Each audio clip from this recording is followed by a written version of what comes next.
What's up, guys? This is Natalie casting to you on Tuesday night at 7 o'clock for Game Builders at Yukodit. So if you are here and excited to work on Unity tonight, say hi in the chat. Hoping to welcome back our usual team of game makers and to talk about all of your Unity projects this evening. Again, if you're here, just let me know. Chat me up. Hope you're excited, as I am, about getting into a little bit of coding today and continuing on some of the stuff I talked about last week, which includes some game manager stuff, some AI car stuff, and of course, just checking on where everybody's projects are at and taking your projects to that next level. And of course, I've got Thomas's project open here on the screen, checking out the True Together But Alone, as you can see right here. That is the title of this project. And I had actually heard from Thomas earlier in the week that he resolved some of the IT issues we were having. And so I'm excited to be back in this project and working on a Unity game where you are a chair. So that's exciting, and in general, of course, just overall excited. I recently upgraded my technology, so as you can see, I am now rocking it out in true professional streamer style with a green screen, and I've also upgraded my microphone, gotten some fantastic lighting in my at-home studio here in Manhattan, so I am now officially displayed in front of your Unity editor like a magical sprite from the internet who's popped up to give you advice and tips on how to be a fantastic Unity developer. So that's going to be amazing from now on, no doubt. Perhaps one day I'll just pop up from the bottom of the screen and hop into the scene. That's my dream, but isn't that everybody's dream? So I'm going to hang out here for a few minutes, of course, before I get started with the Unity development fun.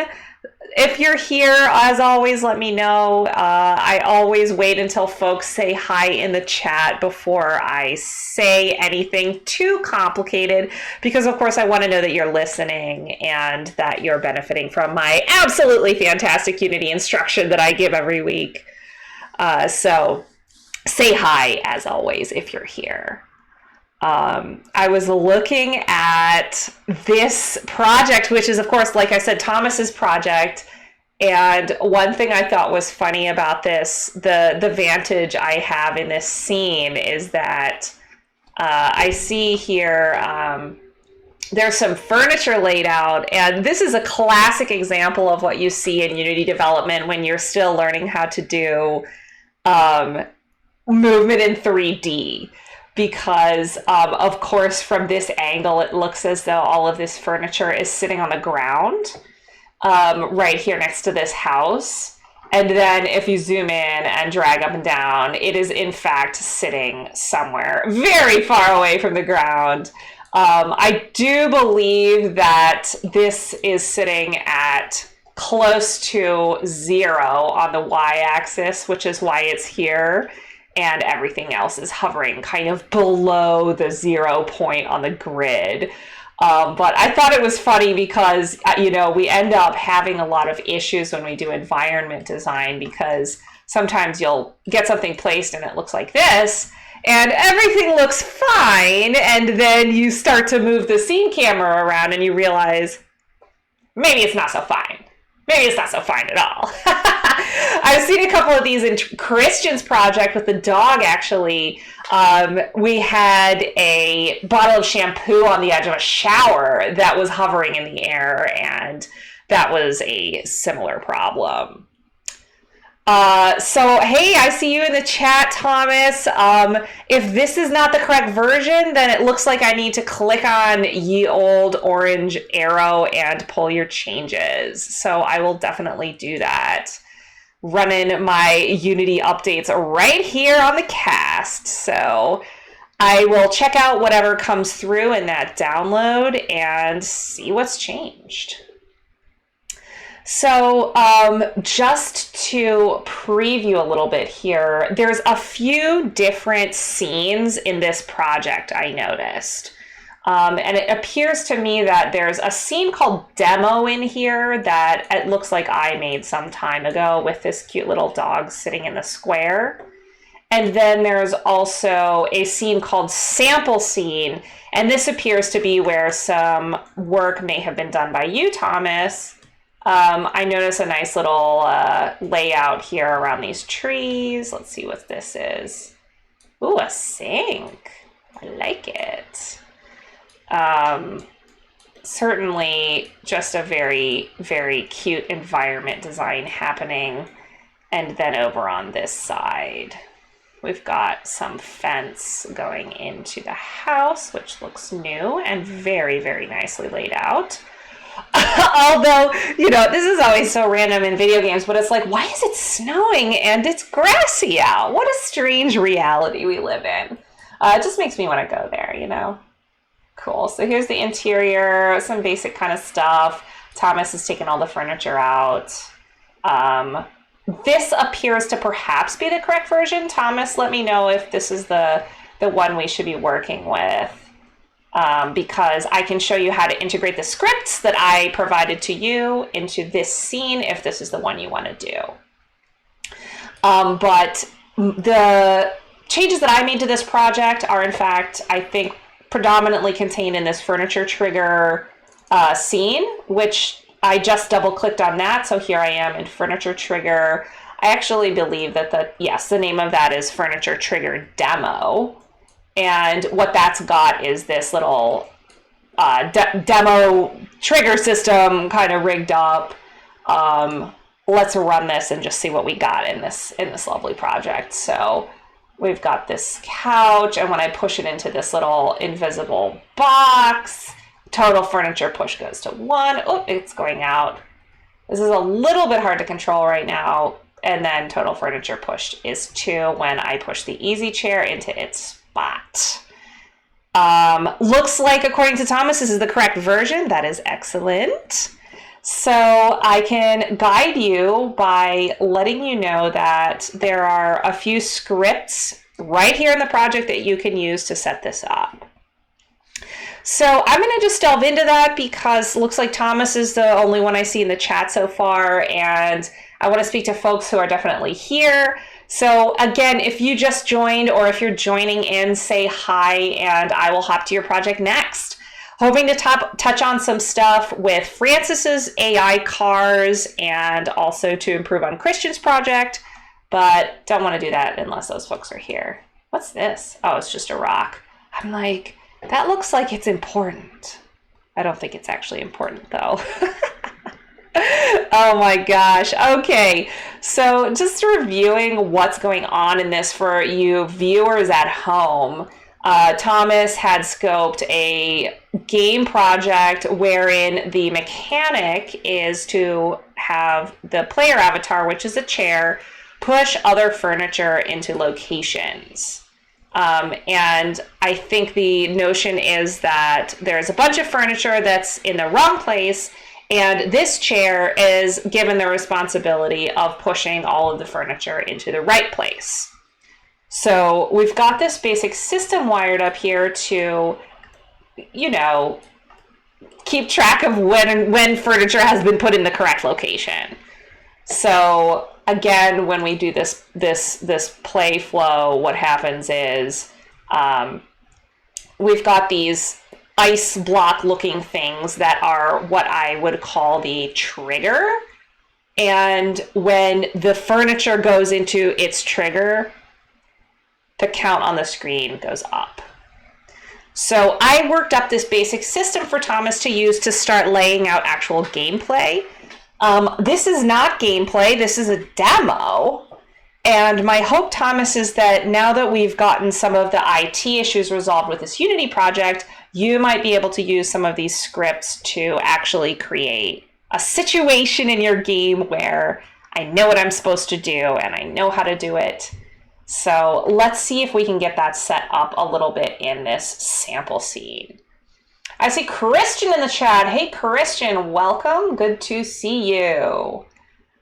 We will definitely touch on Christian's project after this.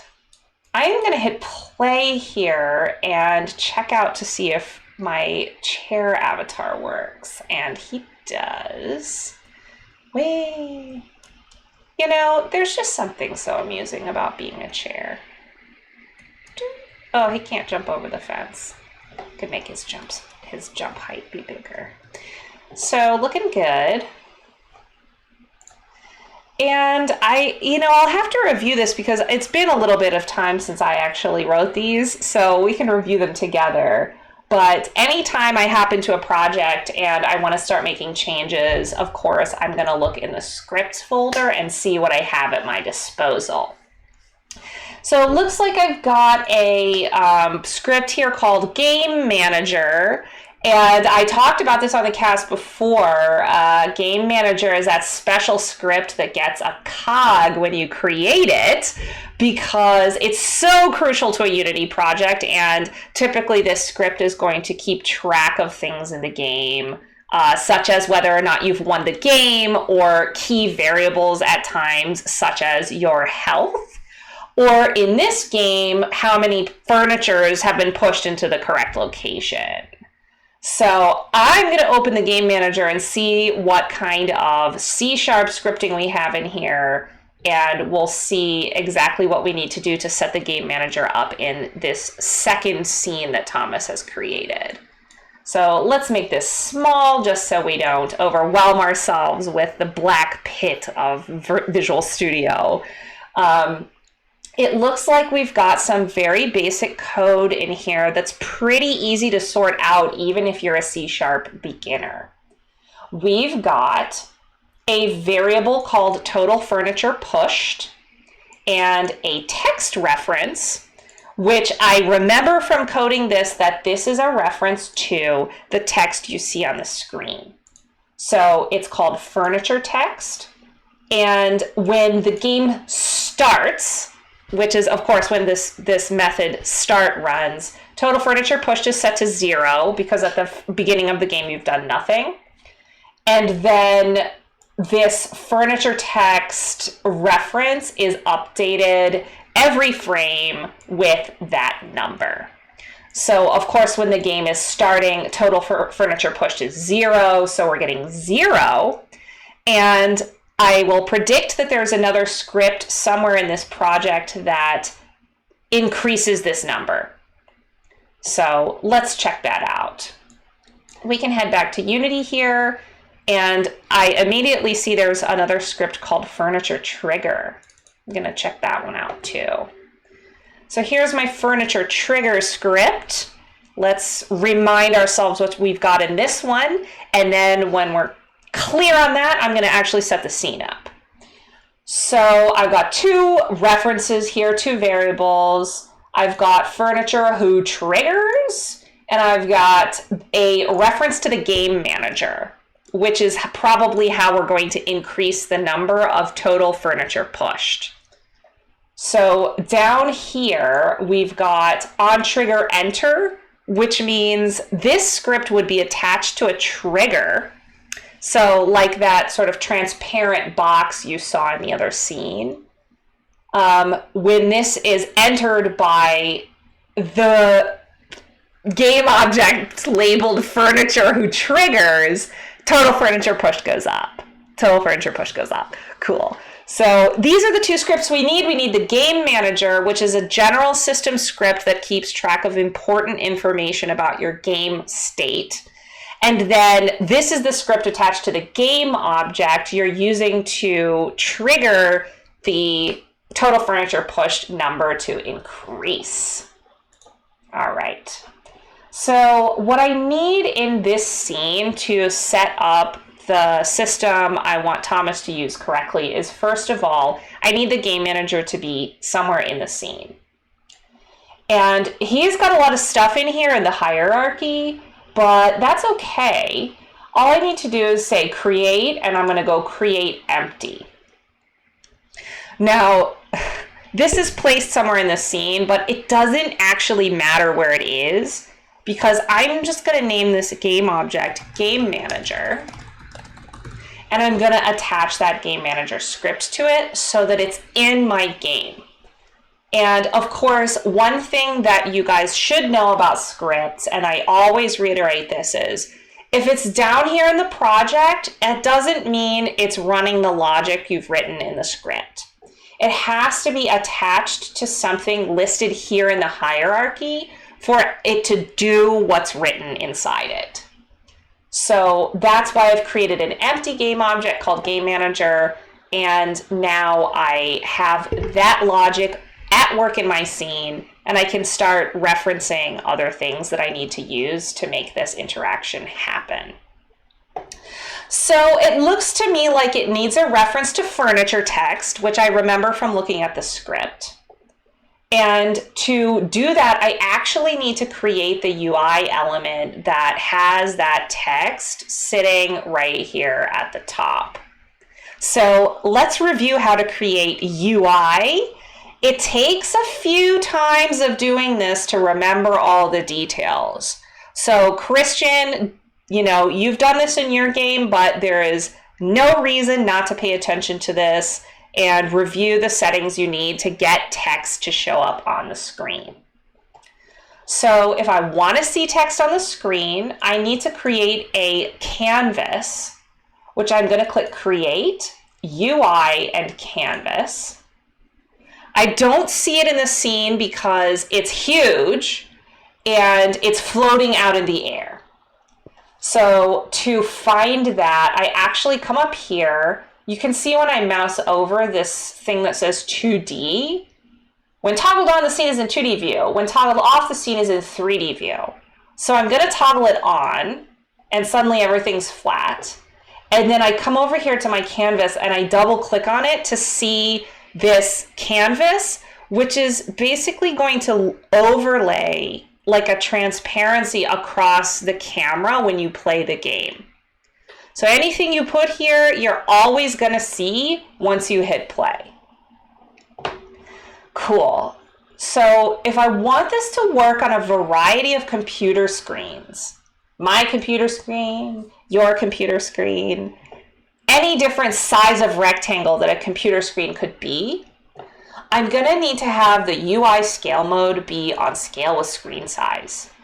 So what that means, of course, is it's going to go up, it's going to go down, it's going to kind of stretch because, as we know, different computer screens have different sizes. So setting that setting up is super important because what happens is if you leave it at constant size and you put the game on a really big computer screen, suddenly the whole canvas will just be like a little square in the middle instead of having the text always in the corner, which is the way you want it to look. All right, so next up, I'm going to actually add my furniture text element here. And I can click on Create with the canvas highlighted to add that text. Create UI text. There it is. My little text element hanging out in the middle of the screen. So I want to put it in the upper right. And of course, if you are making this, you could put this anywhere. But I just like to put it in the upper right because that's a pretty normal location to put a UI element in a video game. So a couple things I can do. I've got this rect tool highlighted, which gives me these blue circles, allows me to resize it. I can also grab it when I've got the rect tool selected, undoing to put it back to normal. And this little thing in here, that's actually what's called, I believe, the pivot. I would recommend not to move that and just grab it somewhere else to drag it around. So what I'm gonna do is I'm gonna actually put it up here, and then I need to move its anchor to correspond with the upper right-hand corner of the screen. So the anchor is the kind of thing that locks it to an area in the screen when the screen size changes. And I want it to always recalculate where it should be according to the upper right-hand corner. regardless of how big or small or how exactly the rectangle of the screen looks. So to do that, I click on Anchor Presets, and I hold down on Shift, which also sets the pivot, which is that little circle. And now it's anchored in the upper right-hand corner, just like I want it. I can now adjust it a little bit away from the sides of the screen and know that it's always going to look about like that. So I'm going to go -10 on the Y, and I'm going to go -10 on the X. And now it's got some padding there, and it's always going to be -10 and -10, even if I kind of change the rectangle, because I've got it anchored up there nicely. Make it a bit bigger. I can increase the font size. I like to make it super big. And then lastly, I'm going to put it to be aligned to the right side of the screen. Oh, I can change the color of that too. White is good. It depends on the way your game looks, but generally I find white UI text is a bit easier to see. So a few settings there, and just reminding ourselves what we're doing. Let's go ahead and actually hit play just to confirm that we can see that on the screen. There it is. So we've got new text, we've got Charents, and under the hood, we've got that game manager. So making progress. Now, that's my furniture text UI element that I want to reference in the game manager. And to do that, I need to go back to the game manager and drag this text element right in here. Now, when the game manager updates every frame, it has this text element to update. So what we should see now is this will no longer say new text. It's going to say how many furniture has been pushed. And if you remember, the answer to that is, of course, 0. So 0 has been pushed. And I believe I need to make sure I have enough room so that I can see 0. Let's see. Total furniture pushed 0. Okay. I was like, where did the 0 go? It was just pushed off the side of the screen there. So immediately when I set that reference up, I get this automatically generated text from the game manager. And the only thing I need to do now is start to set up my gameplay and my triggers. And I can do that by heading back to my scene. Now, if you recall, I popped out here to do work with my game manager and my UI by clicking on this 2D button and then clicking on the canvas. So I can undo that by first unclicking 2D, which returns me to 3D view, and now I'm like way out in space looking at the back of the UI. And I want to head back down into the detail of my scene, which I always like to do by just double clicking on my player character and zooming in on him. So here's my chair, and I want to set up furniture triggers. So how are we going to do that? Well, I'm going to need some game objects. So let's create an empty game object. It's created in the center of where I'm looking in the scene, which is nice because I can kind of find it. And what I want to do with this is I want to create a trigger. So actually, though, it depends on what you want to do with this trigger. And if you want to make it visible, you might want to start with an object you can see and then add a trigger to it rather than starting with an empty one and build it out. So I take it back. I'm actually not going to start with an empty game object because I want to start with an object I can see instead of one I can't see and then adding visuals to it. So I'm going to go create 3D object, and I'm going to make a cube. And I'm creating this cube as my trigger so that when I push a piece of furniture into it, it increments that number, and I can see where I want to push the furniture. So here's my cube, and I want this to be a trigger. So what I'm gonna do to start is I'm going to turn is trigger on in the box collider, which means I can walk through it as the main character. You can't run into it now. And it has the functionality I want when I attach the script. The script, if you recall, is furniture trigger. Here it is. And with this set up, I can now start connecting this with the other parts of the game that I need. So first, I need furniture who triggers. Let's see if we can find a piece of furniture for this. Wonder if he's got any in here. We've got a sink. We've got Timothy Vandenberg. What is this? Timothy Vandenberg, the TV. I love it so much. So it looks to me like there even may be some logic going on here where this is the location where the furniture belongs. It looks like it belongs in these sort of fairy circles. I'm actually going to sort of try to understand the story of this game. We've got a toilet here. And here's the sink. Let's check over here. We've got the table on this. And hiding back here is a disturbingly floating refrigerator. I love it so much. This is my surreal dreams. Here's the bed. So I have to ask Thomas, if you are still paying attention throughout this, are they supposed to be pushed inside, or is this where they are supposed to end up? Of course, it'll work either way. I'm just curious what the actual gameplay is supposed to be like. Because if we need to push them inside, we can put the triggers inside. Although I will say, I think it's going to be really hard with that chair to push some of those things through the door of this house. So it might be better to have it be outside if you have a choice.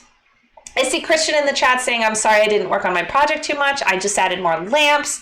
Hey, Christian, that is A-okay. You don't have to do tons of stuff every week to be working on a game. So I'm super excited actually to see which lamps you added. And I'm going to show you some really cool logic in your game to actually, hopefully I'll have time to do this, to add a win condition so that we can actually pop up you win on the screen. Even if you just added a few lamps, we're really on a good place with that project, heading in a great direction with it. So hang on for the next maybe 5-10 minutes and we'll be right over to your project as soon as I wrap up this little demo here of what I want Thomas to work on. Anyway, so we need some furniture, and I am going to actually put in just an example furniture piece, which Thomas can change out. So what should we pick? There's so many amazing choices of furniture, but I want to pick something he doesn't already have just for visual interest. Gosh. I'll put this little vase here. Okay, so we've got our trigger, and we actually need here, according to the script, we need a string, which is the name of the furniture that successfully will trigger the furniture pushed count to increase. So for this little guy, I'm gonna actually just, it could just be called vase 1, but I'm just going to call it vase just to make this easy. And then on this trigger, I need to put vase right here. So it knows when that one runs into it, this is the right one. If I'm gonna push this, I do need a rigid body and a collider, so I'm gonna add those. Let's go rigid body. And then I'm gonna add a box collider because I want it to be easy for the chair to push it. I could put a mesh collider on it, which would form to the shape of the vase. But in this case, because a box collider will have a flat side, it's gonna be a lot easier to push. And also, when you're interacting with things as a chair, you can't really tell that the collider isn't the same shape as the mesh. So this works for all rights and purposes in this case. Now, I've got my trigger here linked up with this, but what I need now is I need my game manager to be connected with this furniture trigger.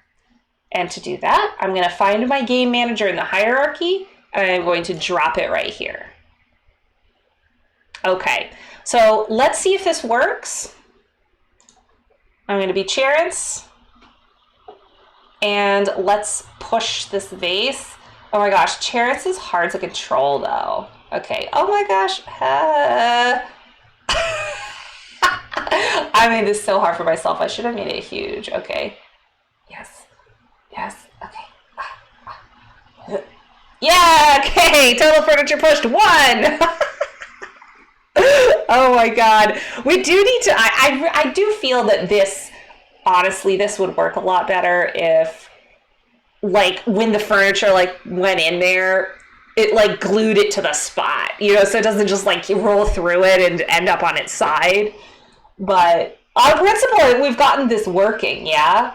So we've got this trigger, and you know, perhaps I will make this just a bit bigger so it's easier, man. It was just like irritating. I'll make this bigger too. What? All right, the colliders are sized appropriately. And then, you know, if you wanted to with this, now that I've kind of used the visual of the cube to kind of get a read on how this would work, you know, I could turn it off, right? The other thing is, I think I had put, I put a material in here that was like a sort of a transparent, which is the one I was using in the other scene. All you have to do is drag it onto the game object that you want to look like this. And it has this really nice effect. It's like glass, sort of like a windowy type thing. And, you know, when you see something like that in a video game, it's usually an indication there's something, you know, something to do there.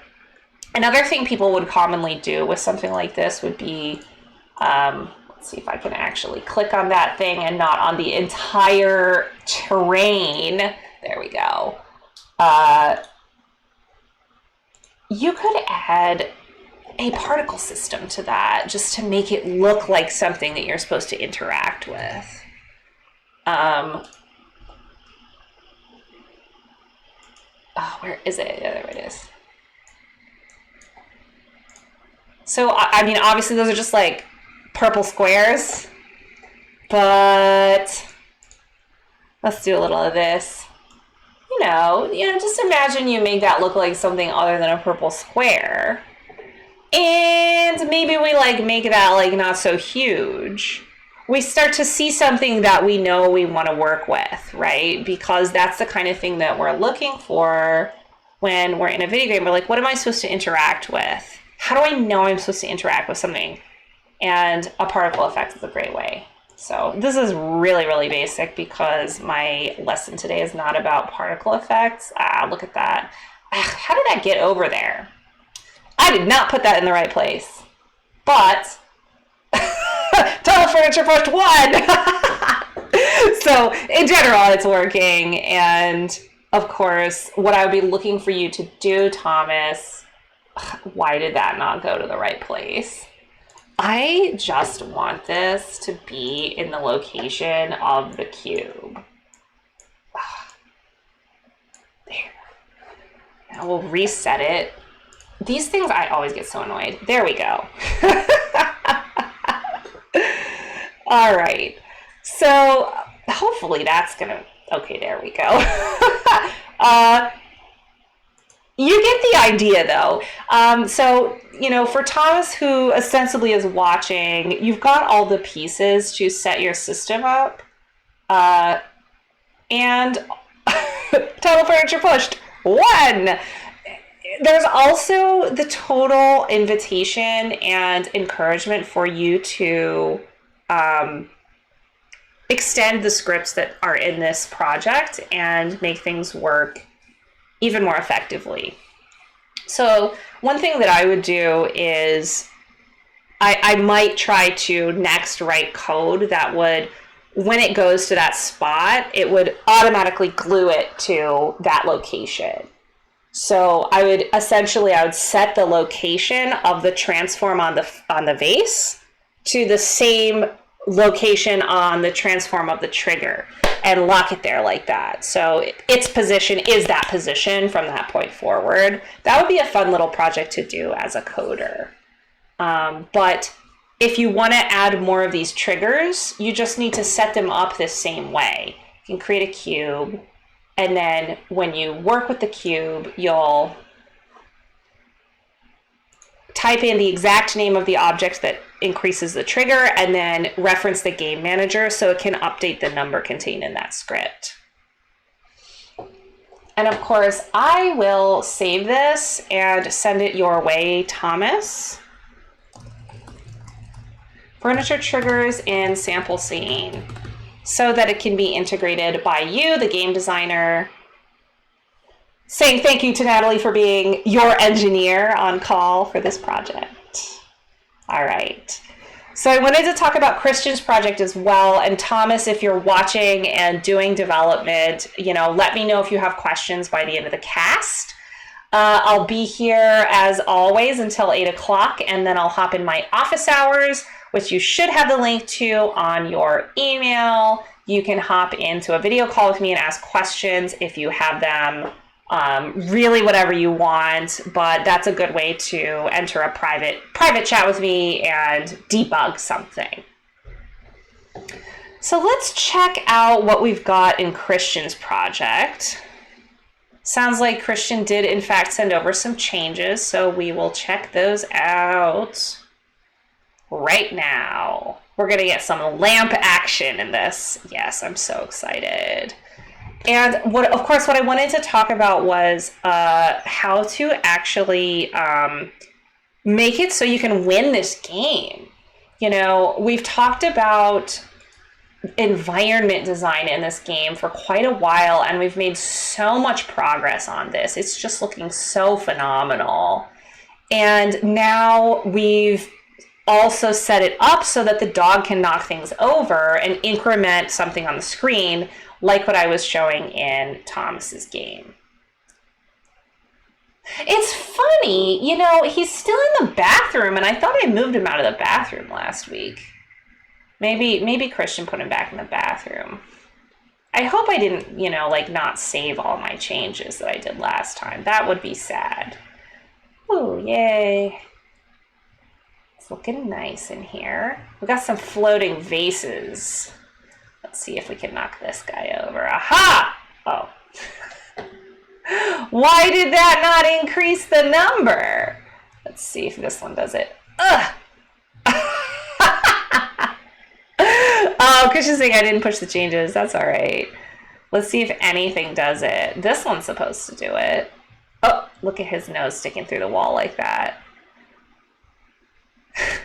This type of thing, when you see this, of course, ideally when you are debugging and testing a professional video game, this is the kind of thing you look for and work with your development team to fix. So, you don't really want your game camera to be able to cut through the wall and pan so that you can see the outside of the interior level that you've built. But what I always like to say is, get your gameplay down first. Work out what is your mechanic, what is your goal in the game, and then what are some challenges that are preventing you from achieving those goals. Once you have those laid out, then you can say to yourself, okay, so one of the issues is that I can do this, and I don't really want that to happen in the game, and then you can get technical about how to fix that. So we're still at the stage right now where we want to introduce a goal into this beautiful environment that Christian has designed. Really talented level designer. But we need to actually get ourselves back to where we were at with the knocking things over and actually having them increase that that counter that I have on the screen. So Christian asked me, should I fix every spot that does that? I assume you're talking about like the thing where his nose can stick through the wall. And I would say don't worry about it for right now. We'll figure out a technical fix for that. But again, focusing on the game design is where I would want to be with this. So we're not knocking things over in this version. It's curious. It looks like perhaps there are some changes here that I need to publish. So let's send my changes through and then we'll look at some of the objects we've got. Sometimes I do forget to click save on things. I do remember that this lamp was one we wanted to be able to knock over. So let's go ahead and add the knockable object script to this lamp. And I think I remember that Christian's, why is the TV floating? I don't know, man. Sometimes things just change in this one. It's seriously a haunted house. I'll check it out in a minute. Let's actually make this not float as well. Ugh, okay. So we've got the knockable object script. I see it's tagged as knockable, which I remember in this game was what we wanted. And we want to reference the game manager, just like I was doing in Thomas's game. Game manager is here. So that looks like it should work. And then we've got a box collider on it. So let's see if this increments the counter now that I've got the script attached to the object. Yeah, I must not have saved last time. What a bummer. Everybody, tell me to save. And let's see. Yeah, so that's working now. Looks like we just need to continue to, yeah, why is that thing floating? That's so odd. Christian asking, are the extra lamps there? I see the same, I think not, actually. Christian, you should check to see if you saved and pushed your most recent changes as well. Since I just pushed a change with some scripts, you should download that and then save and push changes of your own. We can fix that TV. He's saying I did. Uh-oh, what? Look at that. That's so mysterious. When we're out of the game, it's not floating. Let's put it right there. What a strange, I told you, this is haunted. It's actually haunted. Let's go over there and see what it looks like in the game.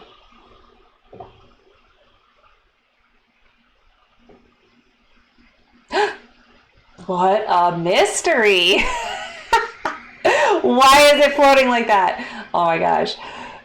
So...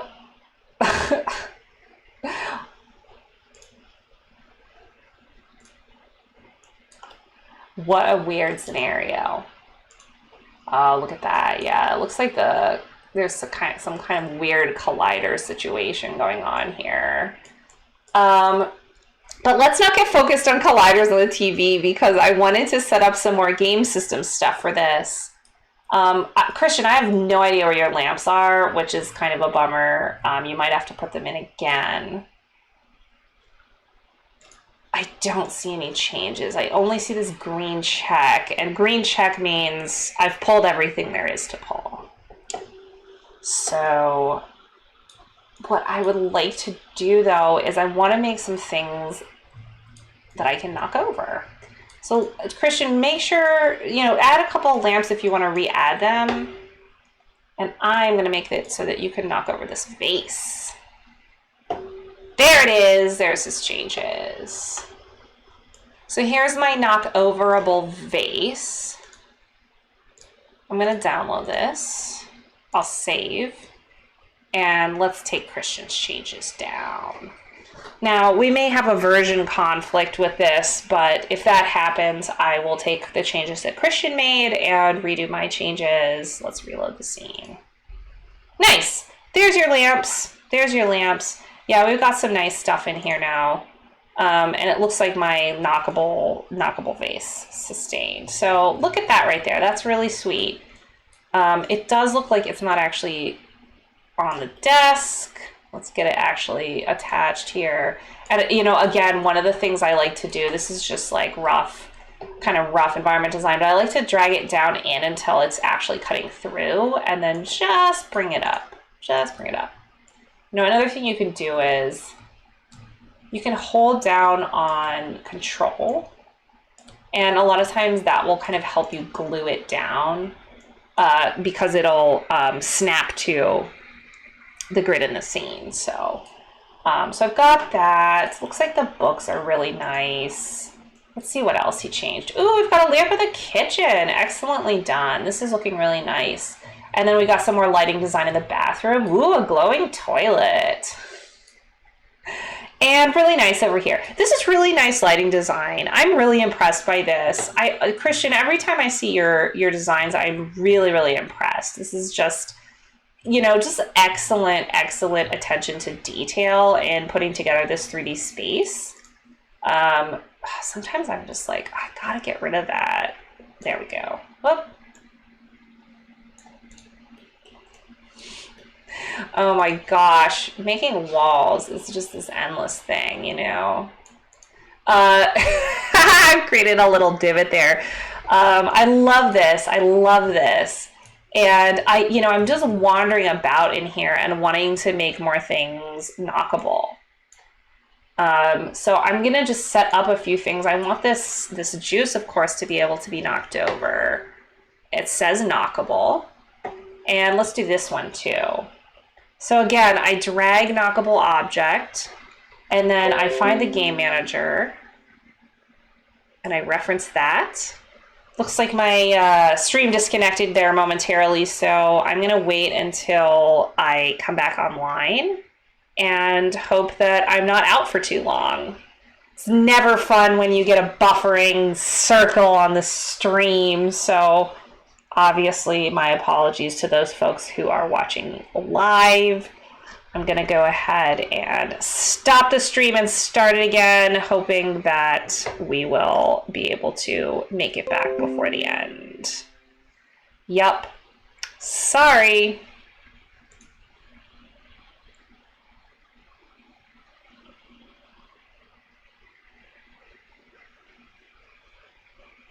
Still waiting for it to reconnect.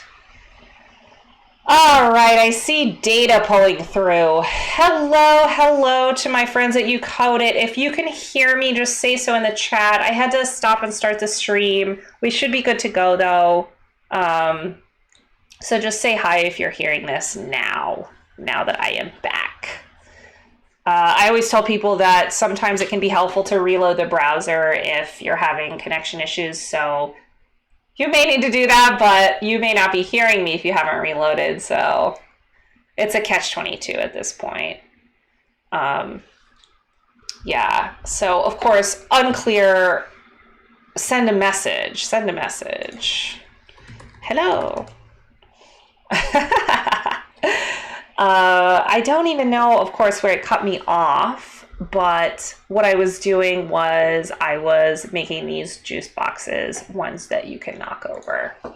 So I am going to run over and knock those over, just check and make sure that that works.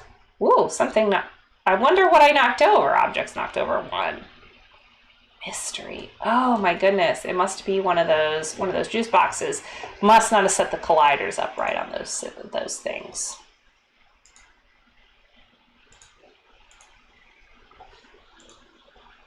Yeah, we've got a mesh collider situation. Let's try making it convex on the table. And we'll put the game down here so we can see what happens to these.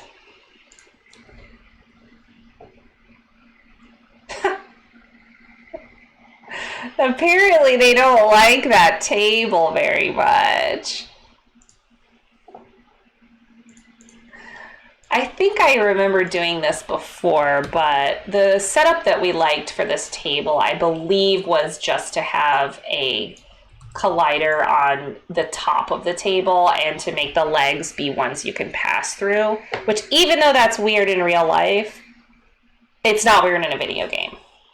So I am going to do it that way. And then let's just make sure our little juice boxes, that is weird. That one's got a box collider that's sure far away from where it's located. Oh, I see. That's the parent game objects box collider. Should be okay.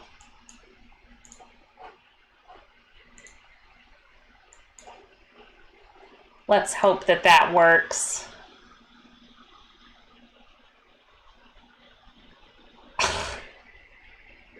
What in the world is that? That is so odd. Oh my gosh. Well, what a strange situation that is. I'm so tempted to spend the next 10 minutes fixing that bug, which appears to have something to do with the fact that we've got this parent game object that's hanging out way over there. Certainly we don't want that. There we go. Looks like I put the script on the wrong one. Let's see if this does it. Did I do it again? Did I do it again? Oh my gosh, how do I keep clicking on that one? What we want is that one to have a knockable object and a box collider, and we want this one to have a knockable object and a box collider. Yeah, there we go. There we go. Third time's the charm.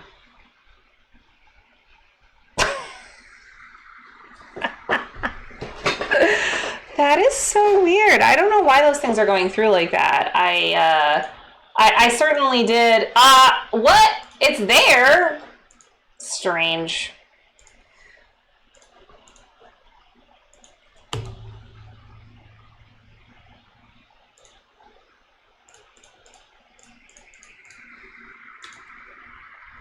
Strange interactions. Ooh. That's certainly one way of doing it. Not exactly how I want it to behave, because like those moving like that make them look ghostly. But oh.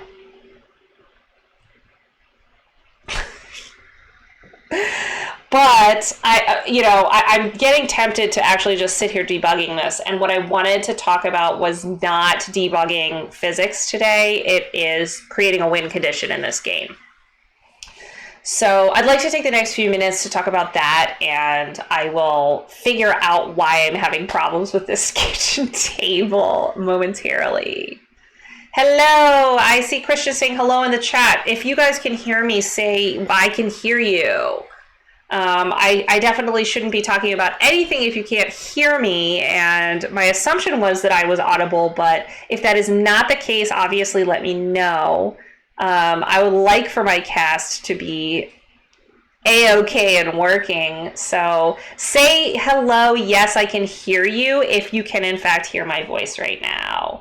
I'm also going to post in the chat and ask people if that is the case, since perhaps the answer is no.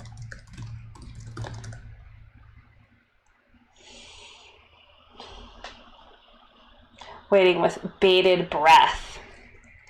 Can you see my video?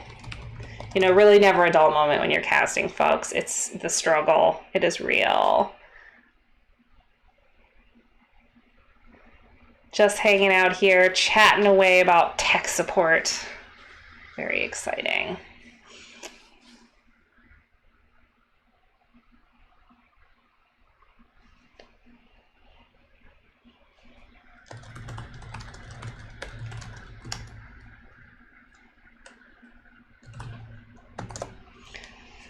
I've suggested that Christian reload the page. Hopefully that brings him back to us since I am working. Thomas is there. Thomas, are you able? Does that message mean you can hear me? I hope the answer to that is yes. You know, I always get so excited. It's like, oh, I've got new technology and what? Oh my gosh, it's disconnecting. What is even real? Bring me back. Bring me back.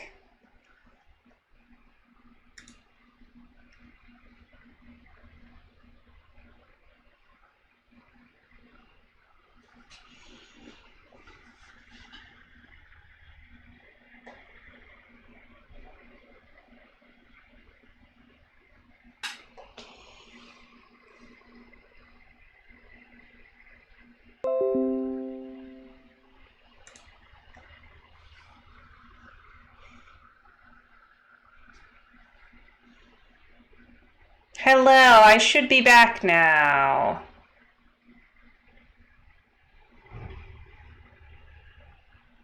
Say hello if you can hear me this time. I see data pumping through, but if you are not hearing me, then obviously the cast has some larger issues. Christian is saying hi. Sounds like you can hear me now, Christian. Thomas, I hope you can hear me as well. Looks like yes. Awesome. Well, we have a few minutes left, and I would like to spend those minutes talking about how to bring in a win condition in Christian's game. So I am going to work that up. I might go a bit past 8 o'clock, but since I had the issues with the cast, I'll ask for your patience so that I can show you guys what's actually a really easy system to build. So again, I want to create a way to win the game. And to do that, I actually need to work on the game manager. So I'm going to open the game manager in Christian's game and check to see what I've got in here. And what I've got right now is really just this objects knocked over. It's just that variable and starting it out set at 0. So I've got an open slate here in the game manager, and I can start working on it now by, I'm going to create a new method or function, which is a chunk of logic that I can have run whenever I want. And so I'm going to create one called, I'll go public void win game. And now I have logic that I can do when I have won the game. And anything that goes in here, I'm going to say, I only want this to happen when I win the game. And then I'm going to check to see if I've won the game here in the game manager. And then I will run this piece of logic. So what do I want to do when I win the game? In this case, I would like to show text on the screen that says, you win. And I remember that I have over here in UI Manager logic that manages the stuff I do on the screen. So if you guys remember from my previous cast, I talked about the relationship between the game manager and the UI manager, which was a game manager is kind of having a sort of keeping track of what state the game is in. Did I win? Did I lose? And then the UI manager is doing things that have to do with the text I see on the screen. And so what I'd like to do in the UI manager is I'd like to add a reference to the text I'm going to show when you win the game. And then when I have that win game method, I'm going to send a message over here. And the UI manager, when it hears from the game manager that it's won, it can display this text and stop the gameplay. So let's go public text, win game text. So this is going to be just like that text in the upper right, but this is going to be a text that says, you win. And what I want to do is, if I've won the game, I want to show this text. So I'm going to go back into my game manager. And again, I'm talking between these two scripts. I'll save this. And I'm realizing now, talking through this, that I actually might not even need this method. What I need is what we call a Boolean. And the Boolean is going to tell me, did I win the game or not? So I'm going to create that public bool one game. And a Boolean is a type of value that can be either true or false. True or false. And just like with objects knocked over, I'm going to say one game starts out equaling false, because when you start playing, you have not won the game. You have not won the game yet. And then what I'm going to do in the UI manager is, if one game is true, then I'm going to show that win text. I'm going to show the message that says you win. But what I need to do in the game manager is I need to figure out when I should set one game to be true. And so that gives me a moment to say, let's do a little bit of game design here. When have you won this game? What does it mean to win this dog pushing objects off of tables game that we've made? And what I'm thinking is, a good way to prototype this is we set a total, right? Like the number of objects you need to push. Say it's 10. And then when I've pushed 10 objects off of tables, then I set one game equals to be true. And this is how we're going to logic this out in this script. I'm going to create one more variable, and this is also going to be one I can set. It's going to be public int objects to win. And this one, I'm going to be able to decide back in the Unity editor what I want that object to be. So what I'm going to do here, and let's take this out. This is a little debugging code that I commented out. I'm going to say if objects knocked over is equal to objects to win, then one game equals true. And again, that's why I realized I didn't really need this, because right now I've got some pretty simple logic. I've got pretty simple logic going here. And all I need to do now is I need to, in my UI manager, I need to check to see if that Boolean is true. So I'm here in my UI manager. I've already got my game manager reference, which means I can get information from that other script. And I'm going to say, if game manager dot one game equals true, I'm going to show that win text. And okay, so we don't want it to show normally, but we do want it to show when the game is done. So let's actually set this up so that when game text dot game object dot set active false to start, which means when you play the game initially, that UI element will be invisible. And then we can actually just do the opposite here. We can set it to true. So again, when I find out from the game manager that one game is true, I'm going to activate the text element that has that message on it that says you win. Okay. So pretty basic. that's my logic for this win condition.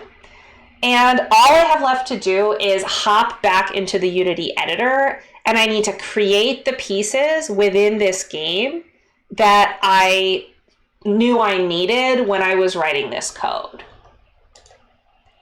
So I need my win text. I need the thing that says you win. And I'm going to create that. We've got this canvas here. Here's my objects knocked over one that we've already shown how to do the setup for. I can actually add a new text right here in the middle. And I'll go ahead and just make this be my you win text. I'm going to make it really big. All right, you win. I can center it in the middle of that box and make it nice and big. Let's make it even bigger than that. Huge. Now I'll make it white, just so it's easy to see. Cool. So you remember I made it so that the script turns it off when you start the game. So as long as I reference this win text in the UI manager, I should be good to go. My UI manager is here. Here is my you win text. I should probably rename this so I can remember it. And this other one is the furniture objects knocked over text. Just so we know. I'm going to click on Canvas, find my UI manager, and I'm going to give you win text to this. Now I can turn that on and off depending on what happens with the game manager. Here's the game manager, and I need to decide how many objects I need to knock over before I trigger that you win condition. So I'm going to make it be 1 just so we can test it, and I'm going to run this and see if it works. So let's see what happens. All right. So first off, it's not showing now, which I know the script is working because since I saw it in the editor, it would show up on the screen unless the script did the logic that I wrote. Let's go. We know that this lamp works at least. Those juice boxes over there, I don't know what mess I got into with the physics there, but this lamp should do it. You win! Okay. So there's our basic. There's one other piece of logic that you could use, and this goes to Christian, Thomas, and anybody else watching this who wants an easy way of pausing the game. So, of course, I've displayed you win, but he can still run around, and I can knock other objects over, things like that. And if you want to prevent people from doing that, there's a really easy line of code you can add anywhere that you want to do this type of logic. It would be in this, okay, now I've won, what do you call it, condition. In the game manager, I can go time.timescale equals 0. That's going to just bring the whole game to the halt. So time.timescale is like, how fast is time passing? And if time is not going, if the answer to that is 0, everything just freezes. You'll have to, of course, stop the game at that point and play it again with this prototype, but that's okay. We will add on to it later and do a little bit more savvy management. There we go. See, you win. And now I can still manage the camera, but the dog is frozen. Everything stops at the moment that you win the game. So naturally, we probably want it to be more than 1. We could put 10 here. And, now we would need to find 10 objects in the scene. Yeah, I've knocked my lamp over, 1, okay, 9 to go, right? So that's how your win condition is going to run.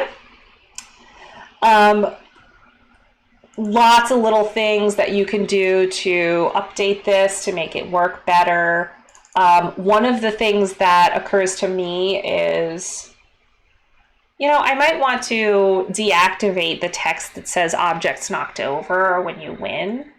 So I might copy this line and write objects not text dot game object dot set active false, so that when you win the game, the only thing you see is you win.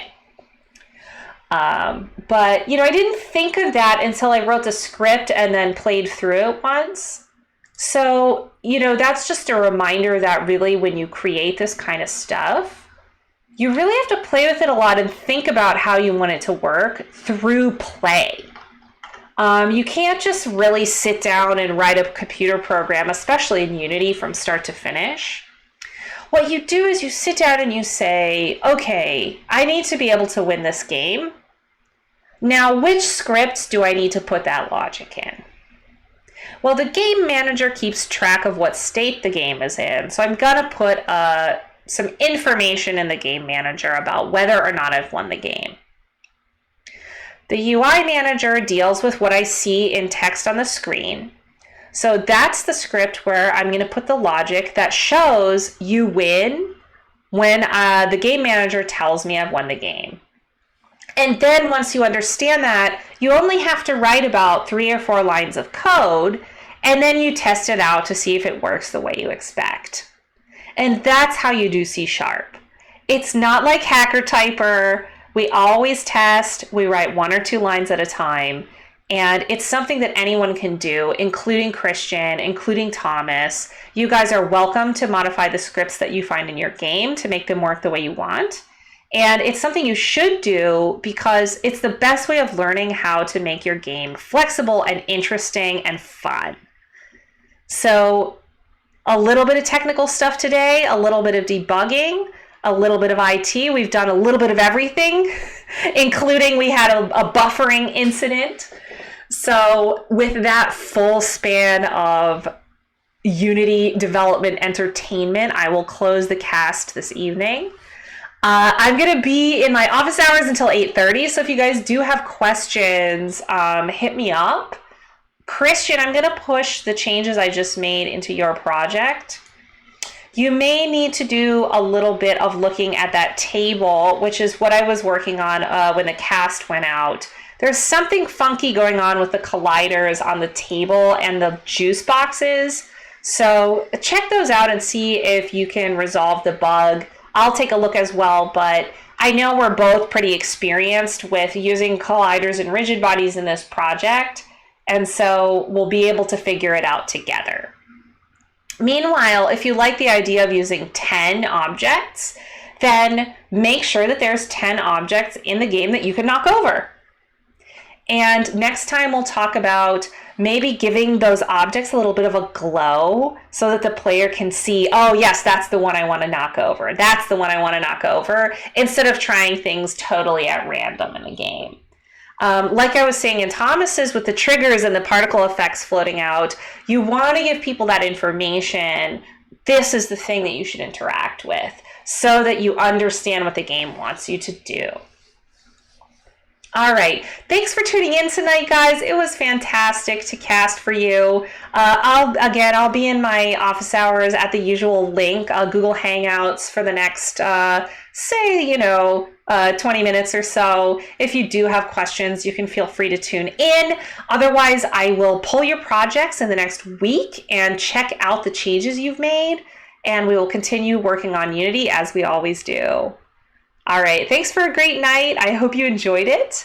And I will be here next week, same time, same place, hopefully less buffering errors. All right, guys. Good night.